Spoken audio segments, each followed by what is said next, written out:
गोरखपुर हमले के पीछे आईएसआईएस 25 मार्च को आईएसआईएस की तरफ से जारी वीडियो के स्क्रीनशॉट हाथ में बांके लेकर व्यक्त दे रहे हैं आईएसआई के लोग। और इसी वीडियो को देखने के बाद मुर्तजा ने बांका लेकर किया था गोरखनाथ मंदिर पर हमला। वीडियो में आईएसआई का दावा भारत में एक्टिव है 4 स्लीपर सेल और 25 मार्च को तस्वीरें जारी आतंकी के हाथ में हथियार दिखाई दिया। और जिस तरीके से आईएस की तरफ से दावा किया जा रहा है कि उनके स्लीपर सेल हैं, 4 ऐसे स्लीपर सेल जो कि इस वक्त एक्टिव हैं। 25 मार्च को तस्वीरें जारी आतंकी के हाथ में हथियार दिखाई दिया। और ये देखिए मुर्तजा की जो तस्वीर उस दिन की हमले की है, बिल्कुल आईएसआई की तर्ज पर हथियार लहराते हुए मुर्तजा दिखाई दिया। हाथ में हथियार लेकर बयान देते दिखे आईएसआई के आतंकी। और आईएसआई का दावा है कि भारत में 4 स्लीपर सेल जो कि उनके एक्टिव हैं इस वक्त। 25 मार्च को तस्वीरें जारी की गई थी, आतंकी के हाथ में हथियार दिखाई दिया। ये देखिए ये दोनों ही तस्वीर हम आपको दिखा रहे हैं। आईएस आतंकी जो कि 25 मार्च का ये वीडियो बताया जा रहा है, ये जो तस्वीर है वो 25 मार्च की है, जिसमें आप देख सकते हैं पोस्टर देख सकते हैं किस तरीके से हाथ में हथियार लहराते हुए तस्वीर जारी की गई। अगली तस्वीर आप जो देख रहे हैं वो मुर्तजा की तस्वीर है। ये देखिए आईएसआई के आतंकी हैं जिन्होंने हाथ में हथियार लेकर अपनी तस्वीर जारी की थी 25 तारीख को।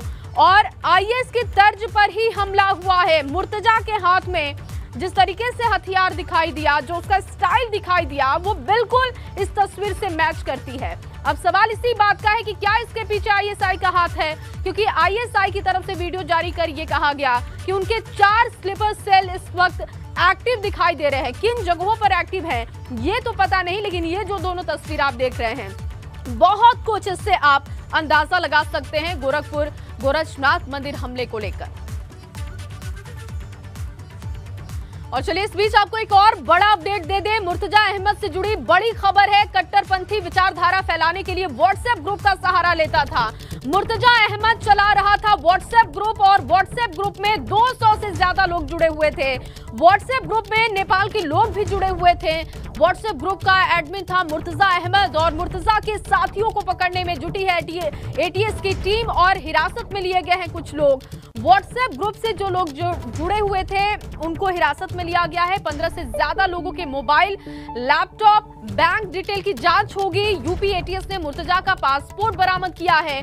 मुर्तजा के पासपोर्ट पर मुंबई का पता लिखा मिला है। 6 महीने पहले दुबई गया था मुर्तजा, ये जानकारी भी निकलकर सामने आई है। फंडिंग के तरीके की जांच एजेंसियों ने पता लगाया है। और इसके अलावा आपको बताएं पेपल ऐप से मुर्तजा करता था ऑनलाइन लेन देन और मुर्तजा से पूछताछ कर सकती हैं केंद्रीय एजेंसियां, क्योंकि अब जो सबूत सामने आए हैं, जो साक्ष्य अब तक सामने आ रहे हैं, जो बातें सामने आ रही हैं, वो संदेह के घेरे में मुर्तजा को लाती हैं। और इसी कड़ी में अब देखिए कि क्या आईएसआई का इसके पीछे हाथ है। अब सवाल ये भी है क्योंकि व्हाट्सएप ग्रुप भी चलाता था, नेपाल के लोग भी उसके साथ जुड़े हुए थे, खुद मुर्तजा एडमिन था।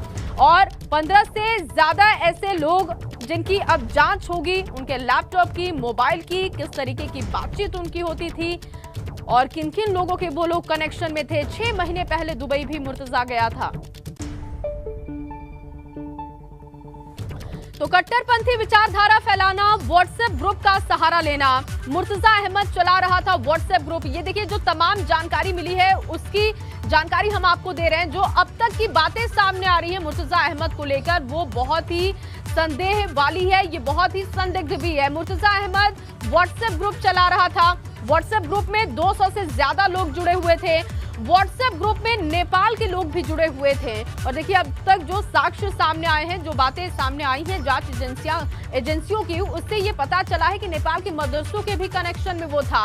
व्हाट्सएप ग्रुप का एडमिन था मुर्तजा अहमद। मुर्तजा के साथियों को पकड़ने में इस वक्त एटीएस की टीम जुटी हुई है। आखिर उसके साथ जो इतने लोग जुड़े हुए थे, क्या उनका कनेक्शन है मुर्तजा से।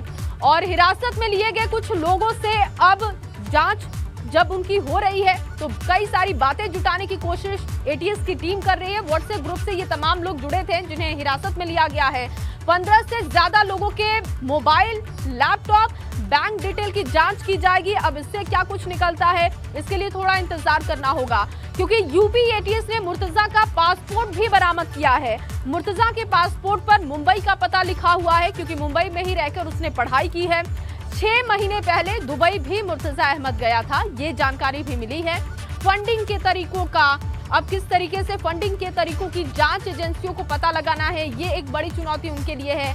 और पेपल ऐप से मुर्तजा ऑनलाइन लेन देन करता था, ये जानकारी निकलकर सामने आई है। मुर्तजा से पूछताछ कर सकती हैं अब केंद्रीय एजेंसियां, क्योंकि अब तक जो बातें सामने आई है एटीएस एसटीएफ की जांच में, अब इससे ये साफ जाहिर है कि केंद्रीय एजेंसियां भी मुर्तजा से पूछताछ कर सकती हैं। एनआईए और आईबी के अधिकारी जो कि लगातार यूपी एटीएस के संपर्क में हैं, अब वो मुर्तजा से पूछताछ कर सकते हैं, ये खबर भी है। क्योंकि अब तक जो डिटेल सामने आई हैं, अब तक जो बातें सामने आ रही हैं, वो कहीं ना कहीं इशारा कर रही हैं कि ये बहुत बड़ा कनेक्शन है।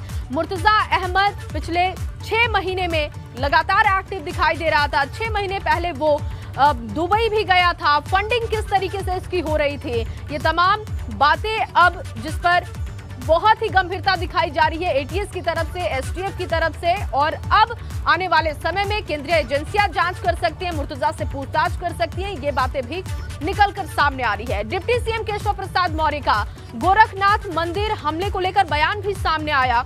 गोरखनाथ मंदिर पर हमला गंभीर घटना है। गोरखनाथ मंदिर पर हमले को गंभीर बताया है केशव प्रसाद मौर्य ने। अखिलेश ने पुलिस का मनोबल तोड़ने का काम किया है। दरअसल अखिलेश यादव ने बयान दिया था कि मनोरोगी है मुर्तजा, इसी बयान पर उन्होंने कटाक्ष किया है और अखिलेश यादव के बयान की भर्त्सना करता हूं, केशव प्रसाद मौर्य ने ये बात कही है। दरअसल इस हमले को लेकर केशव प्रसाद मौर्य का बयान सामने आया है, पूरा उनका बयान सुनते हैं।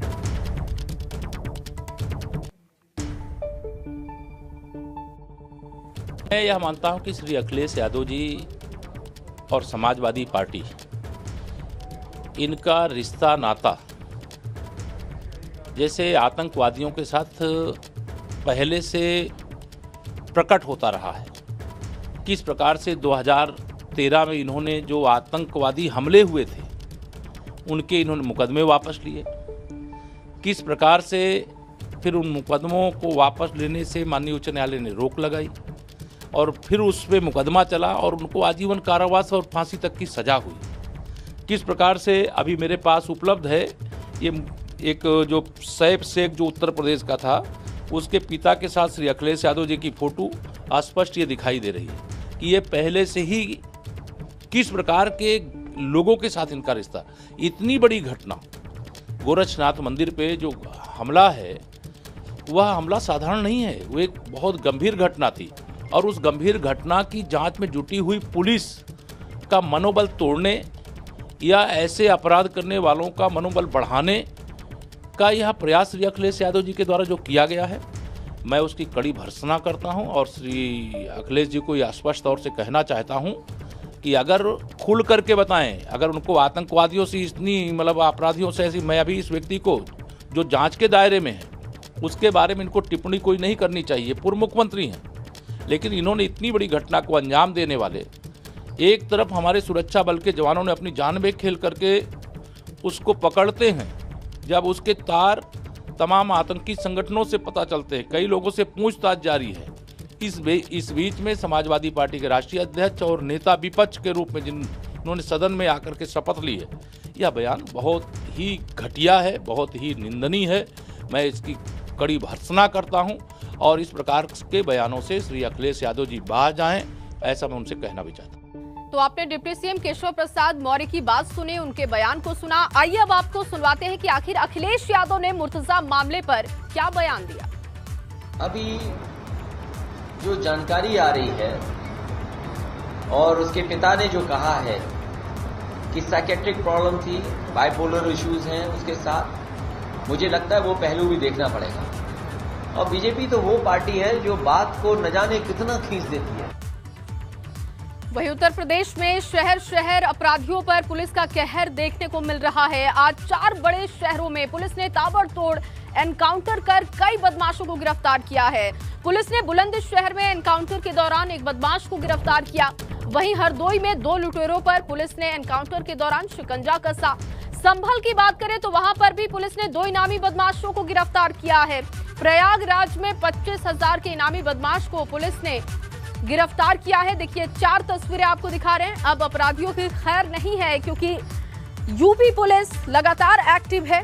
बुलंदशहर, हरदोई, संभल और प्रयागराज की आप तस्वीर देख रहे हैं, जहां पर इनामी बदमाशों को पकड़ा गया है पुलिस की तरफ से। प्रयागराज में 25,000 के इनामी को पुलिस ने गिरफ्तार किया है। संभल की बात करें तो यहां पर भी 2 इनामियों को पुलिस ने पकड़ा है। इसके अलावा हरदोई में 2 लुटेरों को पकड़ा गया है। बुलंदशहर में एनकाउंटर के दौरान एक बदमाश को पुलिस ने गिरफ्तार किया।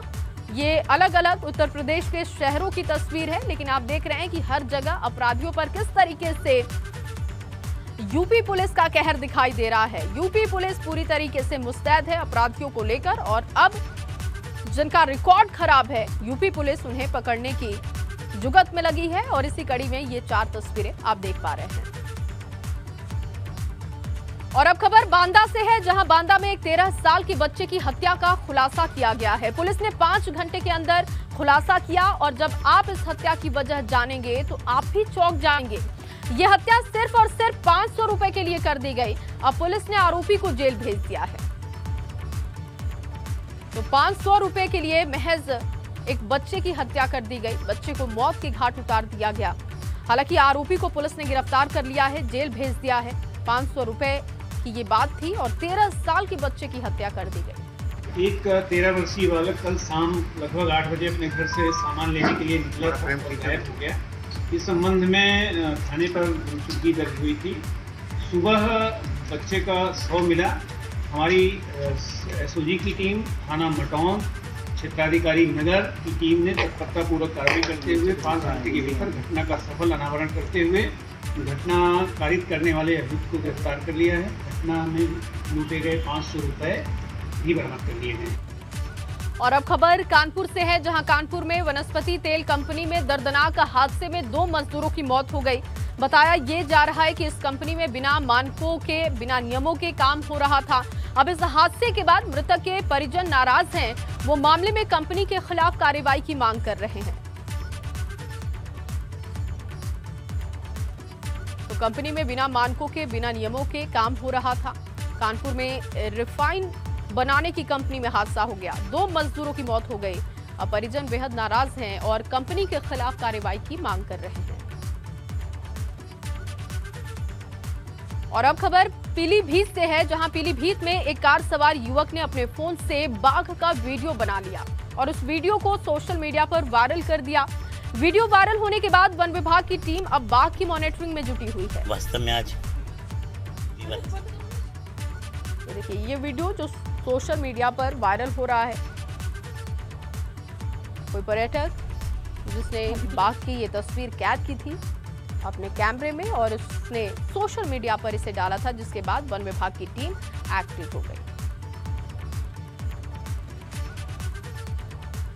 और चलिए इसी बीच मुर्तजा मामले में एक बड़ी खबर है। मुर्तजा मामले में एटीएस की टीम नेपाल से सटे नौतनवा इलाके में पहुंची है। नौतनवा के एक गेस्ट हाउस में एटीएस की टीम ने छापा मारा है। एक संदिग्ध को हिरासत में लेकर लखनऊ लाया जा रहा है। संदिग्ध युवक के वाराणसी का होने की जानकारी भी है। संदिग्ध युवक के वाराणसी के होने की जानकारी मिली है। संदिग्ध युवक के पास से आईडी के सत्यापन की कोशिश की गई है। और देखिए संदिग्ध युवक के पास से मिली आईडी के सत्यापन की कोशिश हो रही है। मुर्तजा मामले में लगातार एटीएस की टीम छापेमारी कर रही है। लगातार जहां जहां से कनेक्शन सामने आए हैं, नेपाल से मुर्तजा का कनेक्शन सामने आया, जिसके बाद नेपाल से सटे नौतनवा पर यह छापेमारी हुई है। संदिग्ध युवक के वाराणसी के होने की जानकारी है और संदिग्ध युवक के पास से मिली आईडी के सत्यापन की कोशिश हो रही है। उसकी आईडी से और भी तमाम जानकारी मिल सकती है। एक संदिग्ध को हिरासत में एटीएस की टीम ने लिया है और देखिए तस्वीरें आपको दिखा रहे हैं। एक टीम पहुंची थी नौतनवा, जहां पर एक गेस्ट हाउस में एटीएस की टीम ने छापेमारी की थी। एक संदिग्ध को हिरासत में लिया गया है। क्या मुर्तजा से इसका कनेक्शन है? क्योंकि जिस संदिग्ध को हिरासत में लिया गया है उसके वाराणसी के होने की जानकारी है। अब उसकी आईडी के सत्यापन की कोशिश टीम कर रही है। तो मुर्तजा से इस व्यक्ति का क्या कनेक्शन है, अब इसकी जानकारी एटीएस की टीम जुटाएगी। नौतनवा के गेस्ट हाउस में एटीएस की टीम पहुंची थी, छापेमारी की गई, एक संदिग्ध को वहां से हिरासत में लिया गया। टीम उसे लखनऊ लेकर आ रही है और उसके बाद इससे पूछताछ की जाएगी। नेपाल के कनेक्शन और उसके बाद से एक के बाद एक संदिग्धों को गिरफ्तार किया जा रहा है। आगरा नगर निगम में सफाई कर्मचारियों का हंगामा। समय बदलने से आक्रोशित है सफाई कर्मचारी। समय बदलने की वजह से काफी नाराजगी दिखाई दी। दरअसल सुबह 5 से 8 बजे तक सफाई करने के निर्देश हैं। पुराने टाइम शेड्यूल लागू करने की सफाई कर्मचारियों की मांग है और कर्मचारियों ने परिसर के सभी कार्यालयों में तालाबंदी कराई है। देखिए ये तस्वीर भी आपको दिखा रहे हैं, कार्यालय के अंदर की तस्वीर है, परिसर के अंदर की तस्वीर जहां पर तालाबंदी करवा दी गई है। दरअसल जो शेड्यूल चेंज किया गया है इससे इनकी नाराजगी है। सुबह 5 बजे से लेकर 8 बजे तक सफाई करने के निर्देश है और सफाई कर्मियों का कहना है कि जो कि पुराना शेड्यूल था उसे लागू करना चाहिए। नितिन मेरे सहयोगी जुड़ चुके हैं। नितिन, अब बताइएगा किस बात को लेकर नाराजगी है, क्या चाहते हैं और क्या मांग पर कोई बात बन पाई है अब तक?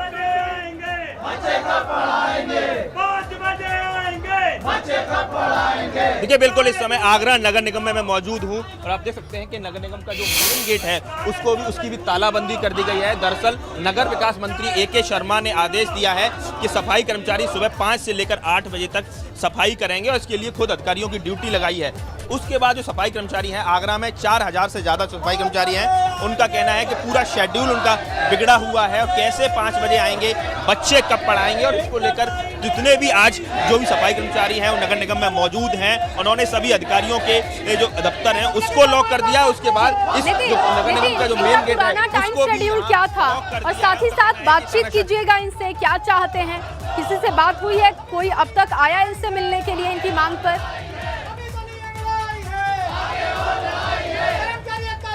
देखिए बिल्कुल लोगों से बात करते हैं। विनोद इलाहाबादी है, सफाई कर्मचारी जो संघ है उसके पदाधिकारी हैं। आप बताइए, एक व्यवस्था बनाई है सरकार ने, तो आपको दिक्कत क्या है?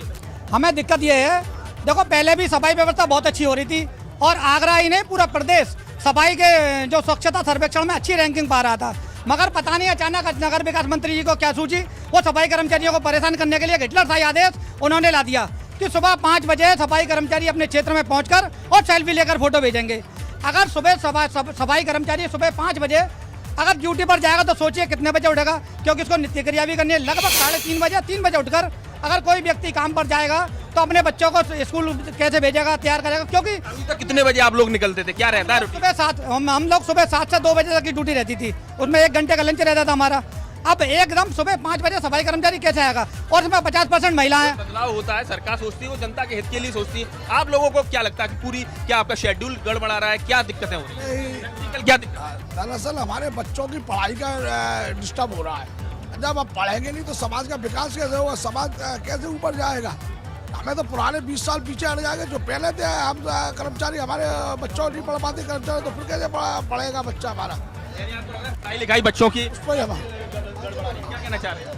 मैं ये कहना चाह रहा हूँ, जैसे कि अगर हम 1 बजे तक भी करते हैं, उसके बाद भी जब VIP आती है सुबह 5 बजे से सफाई कर्मचारी, सुपरवाइजर, इंस्पेक्टर वो 3-3, 4-4, 5-5 बजे तक धूप में अपना कार्य करते रहते हैं। कोई आगे क्या रणनीति है? आज आपने तालाबंदी की है, अब तो मैंने हमने दिनांक 1 अप्रैल को नगर आयुक्त महोदय को नगर विकास मंत्री के नाम एक ज्ञापन दिया था। उसमें हमने अल्टीमेटम दिया था कि 3 दिन में हमारी मांगें पूरी नहीं हुई तो हम इसमें आंदोलन के लिए बाध्य होंगे। फिर हमने कल दोबारा पुनः इनको स्मरण कराया और एक दिन का सांकेतिक तालाबंदी के लिए हमने दिया।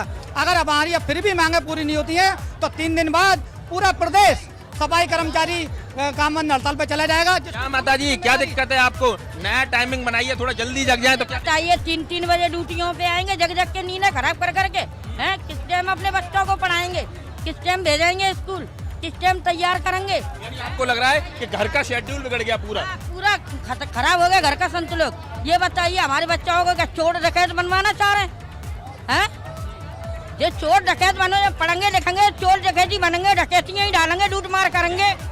तमाम सफाई कर्मचारियों का ये कहना है कि बच्चों को कब तैयार करेंगे, उनको स्कूल कब भेजेंगे, और यही वजह है कि ये जो तमाम जो सफाई कर्मचारी हैं वो आक्रोशित हैं। आगरा में 4000 से ज्यादा, करीब 4200 बताते हैं संख्या है इनकी, और भी लोग। आप बताइए क्या लग रहा है? ये जो नई व्यवस्था लागू की है, AK शर्मा जी कहना है कि ये सफाई सुबह का टाइम है, आप सुबह 5 से 8 तक कर दीजिए, फिर पूरे दिन फ्री है। हम मान्यवर मंत्री जी को ये बताना चाहते हैं कि जब हम सुबह 5 बजे आ जाएंगे तो हम अपने बच्चों को कैसे पढ़ाएंगे और हमारा समाज निरक्षर रह जाएगा।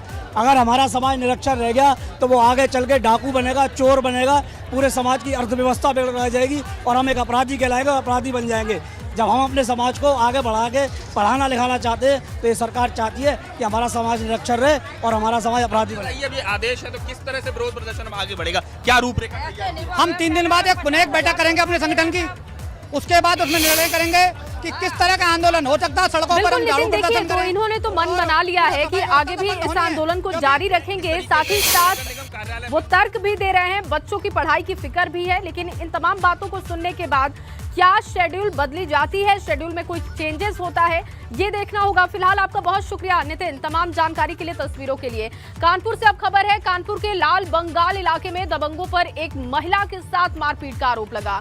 मारपीट की ये घटना सीसीटीवी में कैद हो गई। आरोप ये है कि दबंगों ने महिला के घर पर ईंट भी फेंकी और महिला के साथ पिटाई भी की है।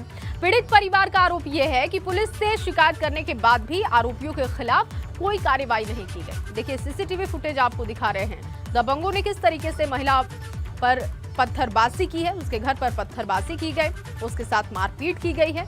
सीसीटीवी फुटेज के आधार पर अब आगे कार्रवाई की मांग हो रही है। ये तस्वीर कानपुर की आप देख पा रहे हैं।